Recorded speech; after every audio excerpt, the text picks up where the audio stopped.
The night was heavy with an unsettling darkness as I drove along a desolate stretch of road, far from the city lights.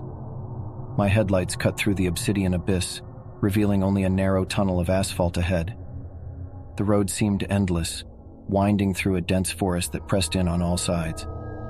I had been driving for hours, trying to put as much distance as I could between myself and my troubles.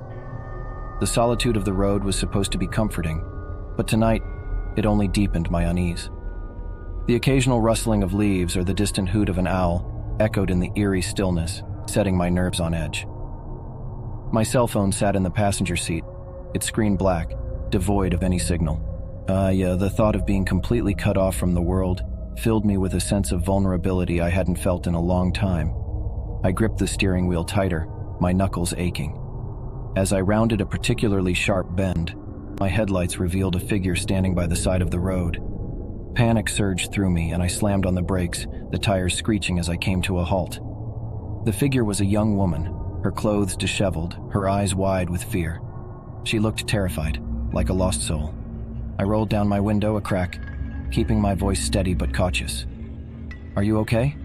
Do you need help?"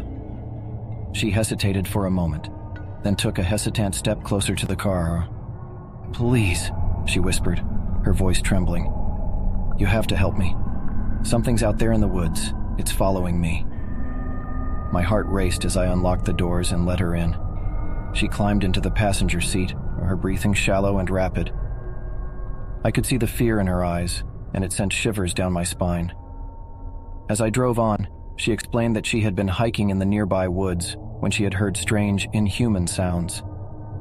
Something had chased her, something that moved with unnatural speed and grace. She had barely managed to escape onto the road. I couldn't dismiss her fear as irrational.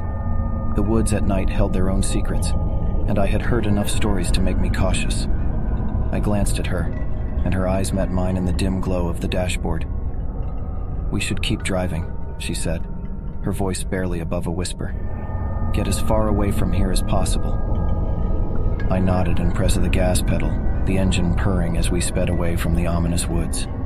But as we put distance between us and the forest, I couldn't shake the feeling that something was following us, something lurking just beyond the reach of my headlights. My unease grew as the minutes passed in silence, broken only by the occasional hum of the tires on the road. The woman seemed to be lost in thought, her eyes fixed on the darkness outside. Then, out of nowhere, a deafening crash jolted the car. I swerved to a halt, my heart pounding. I looked at the woman, panic in my eyes. "What was that?" She stared at me, her face drained of color. "I don't know, but we need to go. Now." I hit the gas, my hands trembling on the steering wheel. The road ahead was no longer empty. It was filled with dark figures, their eyes glinting in the headlights. They moved unnaturally fast, their limbs contorted at impossible angles. They weren't human. My pulse raced as I swerved to avoid them, the car skidding dangerously. The woman screamed, and I could hear their eerie, inhuman cries growing louder as they closed in on us. I drove faster, the engine screaming in protest, desperate to escape the nightmarish creatures that pursued us. But they were relentless, closing the gap with each passing second. Just when I thought we were doomed, the road ahead seemed to stretch into a blinding, infinite light. With a final burst of speed, we shot through, leaving the nightmarish figures behind. I kept driving, not daring to stop until the first rays of dawn broke over the horizon. The woman had fallen asleep in her seat, her face relaxed. I couldn't help but wonder if it had all been a nightmare, a shared delusion. But as I glanced in the rearview mirror, I saw something that made my blood run cold. A figure stood at the edge of the road, just beyond the reach of the morning light, watching us with eyes that glowed with malevolence. The horrors of that night would haunt me forever, a reminder that some roads should never be traveled after dark. The night was inky black, and the rain was relentless, creating a curtain of water that battered against my windshield. My fingers tightened around the steering wheel, knuckles pale with fear. I should have known better than to drive in these conditions, but I was running late and had no other choice. The road ahead seemed endless, a ribbon of wet asphalt disappearing into the darkness. My headlights cut through the rain, creating a shimmering tunnel of visibility, but the relentless downpour made it hard to see more than a few feet ahead. I glanced at my GPS, hoping for some reassurance that I was on the right track, but the screen showed nothing but static, as if the device had given up on me. Panic clawed at my chest, and I cursed my decision to take this unfamiliar shortcut through the remote countryside. As I continued down the lonely road, I began to notice something strange in the distance. A flickering light, like a will-o'-the-wisp, danced at the side of the road. I squinted through the rain-smeared windshield, trying to make sense of it. It seemed to be moving, drawing closer with each passing moment. My heart pounded as the flickering light resolved into the figure of a young girl, no older than 10, soaked to the bone, and shivering by the side of the road. Panic warred with my instincts as I pulled over, my heart aching for the child out in this nightmarish storm. I rolled down the window and called out, my voice shaky. "Are you okay? Where are your parents?" The girl's eyes, wide and dark, locked onto mine. She said nothing, her face an emotionless mask. Her soaked hair clung to her pale skin, and her clothing was ragged and dirty. Something about her sent shivers down my spine, but I couldn't leave a child out here alone in the storm. "Come on, sweetie," I said, undoing my seatbelt and reaching out for her. "Get in the car, I'll take you somewhere safe." She climbed into the back seat without a word, her wet clothes leaving a chilling dampness on the upholstery. I tried to make small talk, to get some information out of her, but she remained silent, her gaze fixed on the road ahead. I continued to drive, my unease growing with each passing mile. The rain showed no signs of letting up, and the road seemed to stretch on forever. My GPS remained dead, and I had no idea where I was heading.